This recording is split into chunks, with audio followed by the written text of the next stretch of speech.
Megan, it's great to see you. You look amazing. How are you holding You. up? And I'm just curious, what part of the world are you in right now? I'm actually in Canada right now, Oh, quarantining. So yeah. nice. How The, how has it been for you though? I mean, COVID-19, nobody thought it would be the way it is affecting the industry, so many different industry, but the music mhm, industry really devastated. How yeah, has it affected you and what have you been up to during this time to keep yourself busy? yeah. It's been tough. I mean, I've gone through so many phases and sort of emotions. I feel like over the past year and a half. I mean, when the pandemic first hit, it was really hard. I was really pretty like severely depressed, and it was tough just because I mean, I had been go, go, go for so many years, ever since I signed my record deal with Warner. And then, I had just signed my US record deal. And, 2020 was like geared up to be the biggest year of my whole career. I mean, just with everything we had planned, the touring, I was on my first headlining tour, which was such an exciting and amazing milestone to hit as an artist. I got to do that big tour with Old Dominion and with Mitchell, which was a really special milestone in our relationship too, to get to tour together and see what that was like. And thankfully it was really fun. It turned out well. We tour well together. Um and I was supposed to be performing at the Junos. I was nominated for a Juno, which I was so grateful and so blessed to win. But I got to be honest, like it was a little bittersweet because maybe some girls or some people might dream about, like, I don't know, their wedding day or whatever. And for me, I've always dreamed about what it would be like to win a Juno. And I picture that being able to walk the red carpet, being able to get up on that stage and represent country music and perform for this audience and for Canada. And I think the biggest thing that I missed with all that wasn't even any of that. It was the opportunity to celebrate this win with my team, because it really does take a village. It takes a lot of hard work and commitment and passion from everybody on my team. And yeah, it was a little bit disappointing to not be able to be with my label and my agents and all the people that helped me get there, and even just my peers, like my other friends that are artists. We all talk with each other, we all know each other's struggles and how hard we're working and the disappointments and everything. So yeah, I did feel a little bit robbed of that full experience. And then it's like, and then you feel like a jerk for like complaining still somehow about winning a Juno. And it's like, no, I'm really happy. Like I'm grateful and I'm excited about it, but it just wasn't the way I always pictured it. But God willing, it won't be the last one I win. So hopefully the next time we'll be able to have the big party and all of that. So Fingers are crossed. And as we speak, of course, Toronto gearing up for the 50th annual Juno Awards, which was supposed to be the party of parties. And yep. we got to go, we're all virtual. So, yeah, it Yeah. has been a tough time. I'm used to seeing you on red carpets. I'm used to seeing you in person. I'm used to seeing you with a bunch of trophies in your hands. I'm also curious, when did you actually find out when the Junos were not going to happen? Were you flying in? Were you on a plane or anything? I'm just curious. I was literally, so we had come off the Old Dominion tour, and I think we had played like two shows of my Wild As Me Mhm. tour. And I mean, it was like the day before I was supposed to fly. I was somewhere in Ontario. I think the last place we played was Brantford, maybe. And so I was supposed to get on a plane the next morning to go to the Junos. And then I remember I came off stage and it was like the freaking world was coming to an end. And Steve Kane, our head of Warner, he called me and, he said, so things are happening, this virus, and it's a thing. He's like, but as far as I know, like Junos are still going to happen, but they might just not have like people in the audience. Like there were all these different ideas kind of swirling around, and he said, and they just want to know if you are still willing to come and perform. I was like, yeah, absolutely, like I'm in, let's do it. And he's like, okay, great. And so I thought, okay, I'm going to wake up tomorrow morning, get on a plane, and we're going to go to the Junos. It might be a little bit different, but it's still going to happen, because that was also my first time performing on the broadcast, which is another huge milestone. And then I woke up in the morning and they're like, yeah, it's not going to happen. And we got to get you, like, they're going to shut down the borders and everything. So we got to get you home to Nashville. And it was just really hectic. And also, Mitchell was on a plane to London. He was headed to the UK to do the C2C festival. So we were both also geared up to be away from each other for like 3 weeks straight between my touring stuff and him being gone. And so then I'm freaking out thinking like, is he going to be able to get home before they like close the borders? Like, is he going to be stuck in London for this this quarantine? And so he basically had to take this flight. They landed in London for like a couple hours and turned right back around and came back to Nashville. And it was really crazy. And we both just, we got home and we're just kind of like, this is crazy. And we were both so frustrated and upset about what we were missing, with the Junos. But even then at the time we thought, okay, it's just a month. It's a few weeks or whatever. And then we'll, we'll get back to things. And then it was like, no, it's another month. And then it was 6 months. And then, I still remember the day, the very last show I had booked for 2020 got taken off my calendar. And I was like, wow, that's really it. I'm really not going to play a single show this year. And for me with my stuff in the US, we were geared up to go on radio tour and put our first, radio single out in America. And I couldn't do radio tour. I couldn't go visit anybody.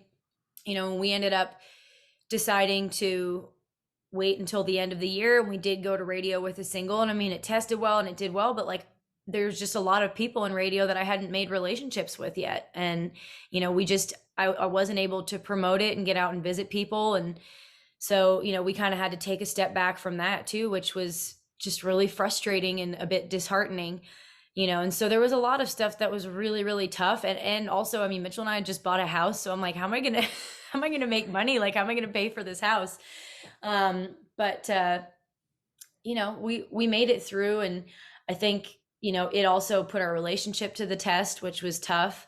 But, I feel like, man, if we made it through this, like we can make it through pretty much anything at this point. So I think it was, in the end, it was really good. And we feel stronger and more solidified together than we ever have, which is really great.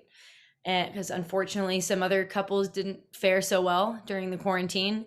But I think for me, the biggest takeaway, the biggest silver lining was the amount of time I had to just focus on songwriting and being creative. I generally in the past, like writing for a new record, it was, coming off the road and having kind of a small window of time to write a bunch of songs, pick them, get in the studio, cut them, and then right back out on the road.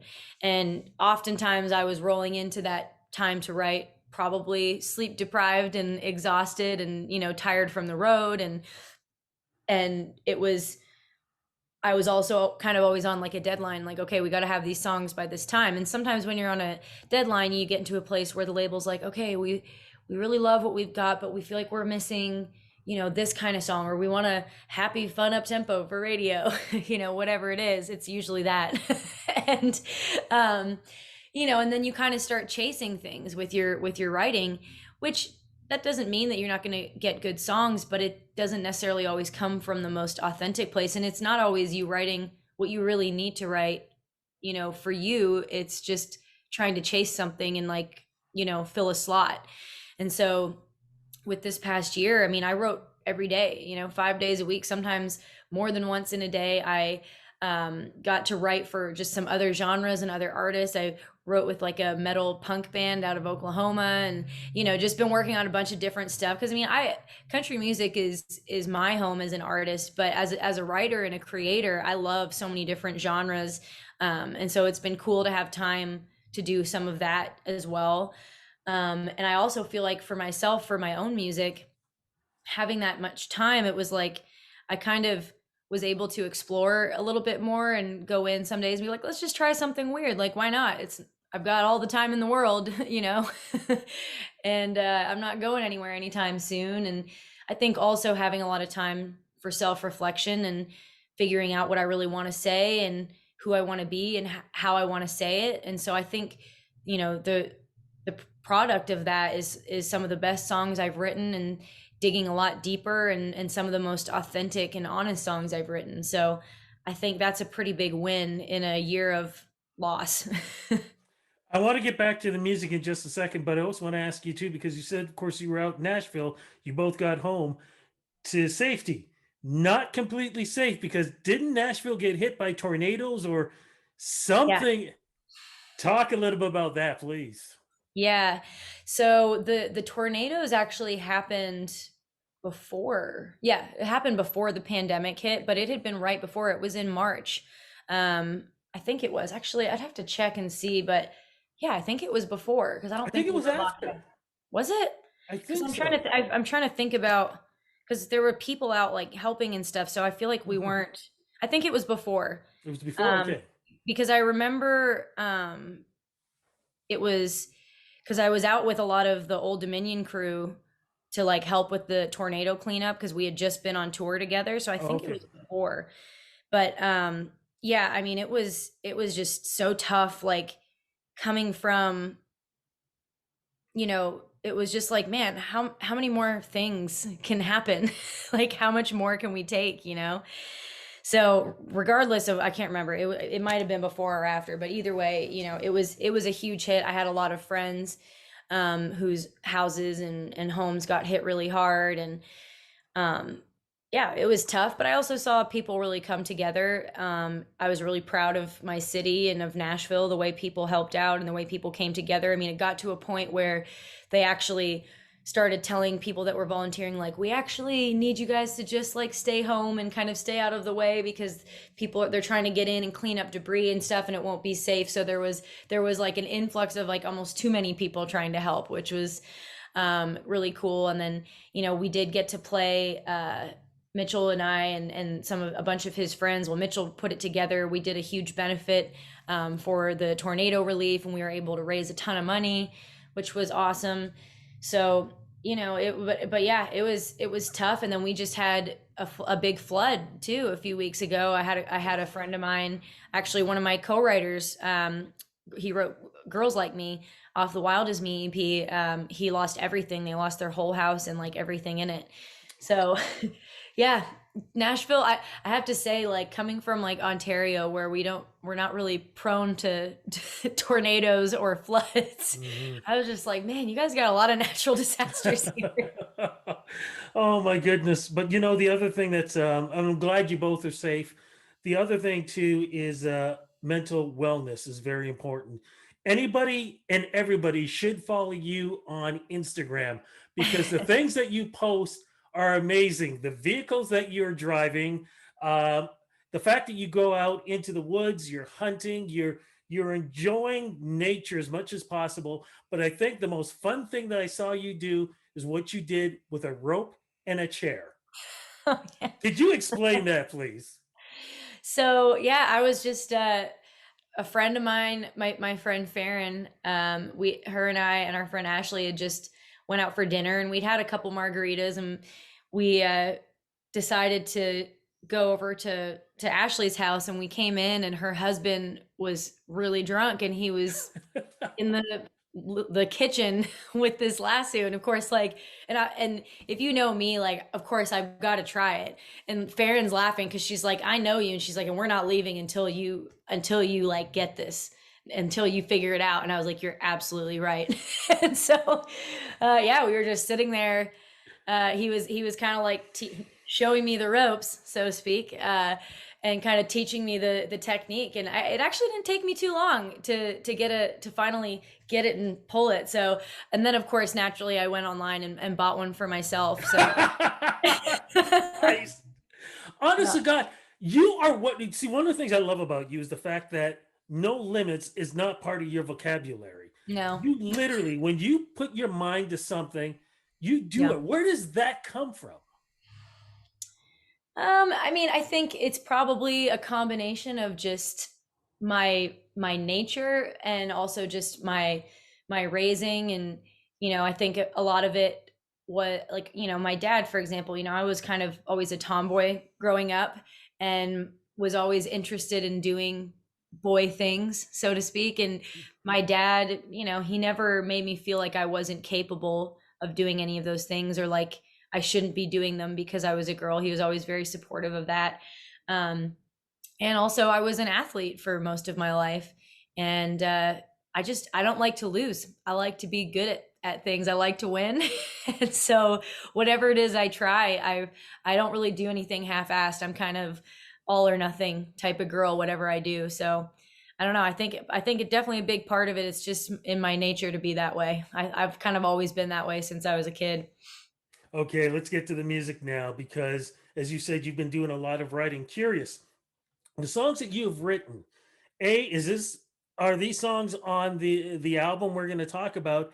And two, if that's the case, and if you wrote these songs during the pandemic, would these songs have actually been created if the pandemic was never around?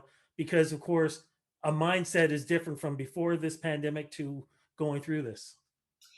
Yeah. I mean, I think when I'm trying to just like think of the track listing, I would say it's about probably like 50-50 on songs I wrote like during the pandemic and during quarantine and stuff.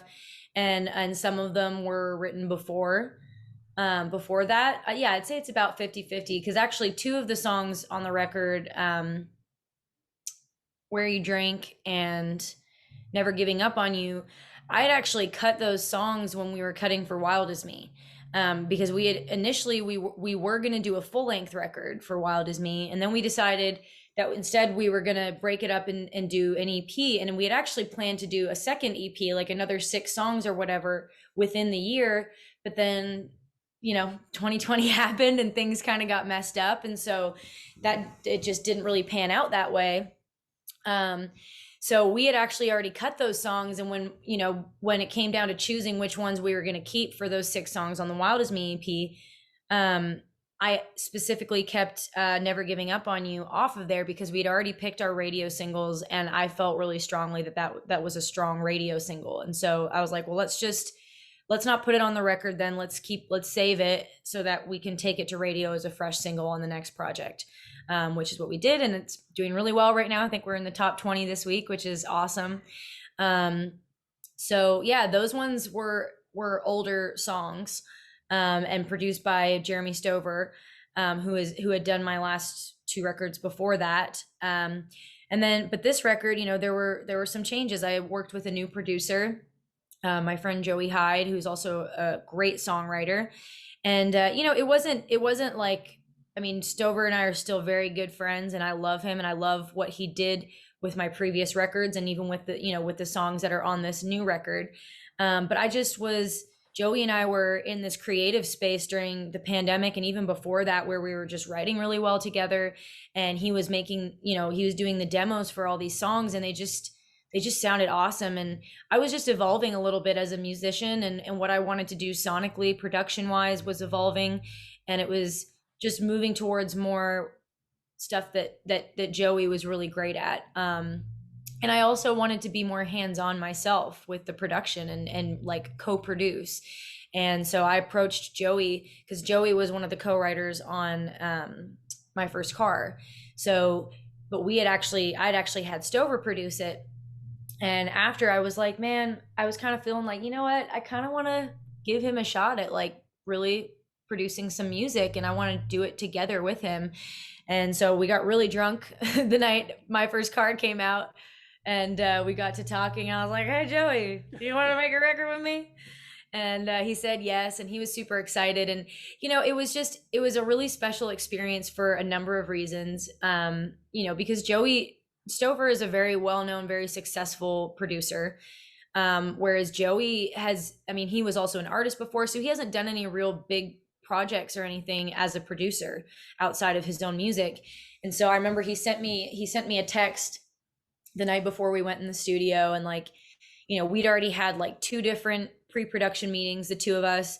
We'd have a couple beers, we'd go through songs, choose the ones that we felt good about, and look at what the label wanted and what we wanted, and kind of A/B those lists. And then we had another meeting where we literally, once we'd chosen the songs, we went through every single song with a fine tooth comb. We talked about guitar tones, drums, everything, vibes, tempos, like just every little detail. And so, and I never really had the opportunity to do that before. So going into the studio was exciting because I felt like we already had this really clear idea of what we wanted, but also knowing that like we were going to be open to whatever the band might do too, because we have these phenomenal players. And it was really cool. And I laughed because the night before he sent me this text, and Joey and I's love language is usually teasing each other and like making fun of each other, and like we're not a mushy friendship kind of people. And he sent me this text and he said, all right, he's like, this is about as mushy as I'm ever going to get with you. He's like, but I got to tell you, it really means a lot to me that you trusted me with this project. And he said, artists just don't really work with unknown producers, especially not new artists like you that have so much at stake. You're trying to make your mark here in America. This is your first kind of big American release. And he said, and it just means so much to me that you would trust me with this and give me the opportunity to do this with you. And I was like, man, I'm not nervous about it. I just trust you. I know we're going to get in there and we're going to kill it. I know you're going to put in the work. And, the whole experience of making that record start to finish was hands down my favorite experience of ever making a record. And I think these songs are hands down some of the best songs I'm going to put out. And beyond that, this is the most me sounding record I've ever made. The way I said it to Joey was, this like record sounds like the way my music sounds in my head. And I haven't always been able to express that or make that, bring that to fruition with the actual music itself. And I think a big part of that too was because I really was deferring to my previous producers and kind of letting them put their spin on it and sort of produce it their way. Whereas with this, like my hands were on everything. And so I'm so proud of this record and I'm so excited to get it out. And I can honestly say that I don't think it would have become the record it is without the pandemic and without some of the things that I went through and experienced in order to write some of these songs. And also to get to a place as a writer to really feel strongly rooted and have dug deeper into what my sound is and how I want to continue to evolve as an artist. I don't know that I would have gotten there without this time off, honestly. But you mentioned though you went into studio. Of course, here in Ontario, we were shut down so much, and I talked to a lot of artists. They were having a hell of a time, whether they were going to go into studio, where they were just going to send tracks back and forth. Yeah, we How had to did you figure guys that pull out it off? too. Yeah, we had to figure that out too. And that's why, we still had to wait to finish some things, so we could get in and, for Canadian content and stuff, we want to make sure that we're covering all of our bases with that. And so, yeah, it was really frustrating having to hold off essentially finishing this record and making this record until Canada was open enough and I could get here and get in the studio.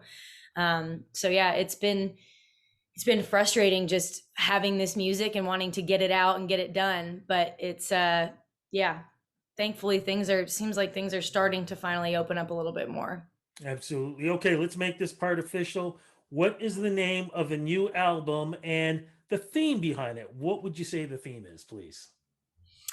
So the name of the album is Heart on My Glass. That's one of the tracks on the record. And I think it's a great representation of the record as a whole. I mean, the song itself is more so about basically someone getting enough liquid courage to say how they feel about somebody that they think should be with them, who's wasting their time with people that aren't right for them. Sort of my own sort of twist, with You Belong with Me. But I also think it just really applies to the rest of the record because it really is me kind of spilling my guts and digging deeper and, giving my listeners an even more in-depth look into just my heart and my soul and my experiences and how I feel and how I think. So it seemed like a great title to be sort of all encompassing of the content of the record. Mama Prayed For. Wow. Incredible song. Talk about a little bit of the theme for that, because honestly, to me, just this song could be a movie because there's so much in this. Yeah, well, it's funny you say that about a movie because, when and I can't take credit for that hook. That was my co-writers, James McNair and Ben Stennis. I actually can't remember which one of them brought it to the table. I think it might have been Ben. But when he mentioned that idea, I just like, it was like immediately the wheels started spinning, something clicked, and I was like, oh, I love that idea. Because, you know, we were talking about whether in music or even in movies or TV shows or whatever, there's a lot of content about like the boyfriend meeting the girlfriend's dad, and he's, you know, sitting on the porch like polishing his shotgun or whatever, you know, that kind of scene, and like talking about how intimidating it is as the boyfriend to meet the father and all that. But people don't talk a lot about how intimidating it can be as a woman to meet, you know, your boyfriend's mother, especially if he's like super mama's boy, which Mitchell is, you know. And also Mitchell growing up in the South, and you know, in Nashville, he was, I mean, there was a lot of ways that we were raised similarly, but there's a lot of differences too. Just I grew up in Canada and he grew up in the South. And I already knew before meeting his mom, Debbie, that she did not like tattoos. And I've got quite a few of them. So I was like nervous about that. And you know, I'm a very outspoken person. I'm far from a Southern Belle you know, debutante type. And so I was just, you know, I was really nervous. And but what made me realize, and this was part of the song, like in the bridge, was that like after we met, like, yeah, on the surface, I might not have been exactly what she was expecting or praying for or hoping for her son. But once she got to know me, you know, we've become great friends and we've become close. She's become like a mother to me as well. And you know, above all, she loves me for the way I love her son. You know, she loves me for the way he feels around me, and the way I take care of him and the way I love him. And that's in the end, the tattoos and the cussing and whatever else, you know, is irrelevant to her if she knows that her son is being loved well. So, Megan, what's the plan for the rest of this year? Will there be any virtual performances? Will there be any drive-ins? Any chance? Are you going to wait to see what happens with the provinces before you come into Canada again to do any Yeah, performances? What's the word? I'm definitely going to be doing some more virtual stuff for sure. I want to make sure. I mean, you know, we're open now in most parts of the U.S., so I am going to be playing some shows and festivals this year in the U.S., which is great.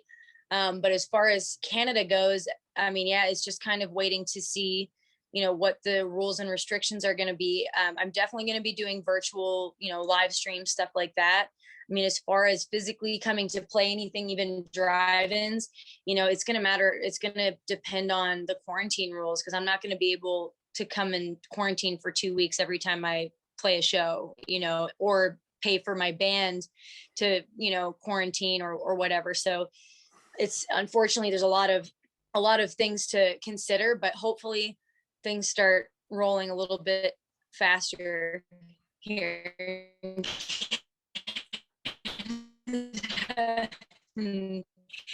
We can get open back up. You know, I know are itching for music and to get them to feel forgotten. So I'm going to try and keep playing music and making music for them as in whatever way I can.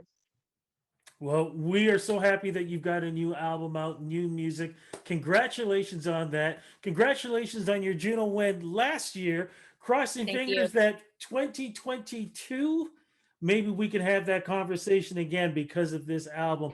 Just congratulations on everything that you're doing. And, you know, just the both of you, just please be safe, because I'm so looking forward that when we can actually see each other and talk to each other. Congrats. Absolutely. I thank you for hanging with me. It was great to see you and talk to you.